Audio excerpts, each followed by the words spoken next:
পাবেন ফিশ অ্যাকুরিয়ামের জীবন্ত সব মাছ, যা বিশ্বের বিভিন্ন দেশ থেকে সংগ্রহ করা হয়েছে।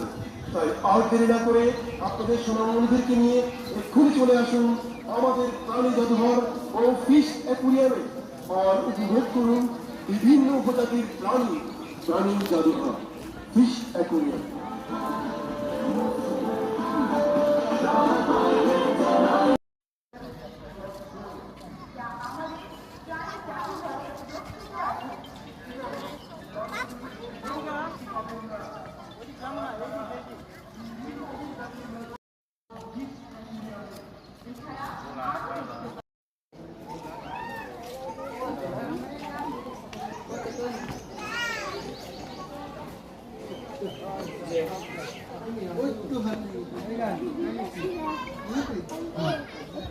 Posso,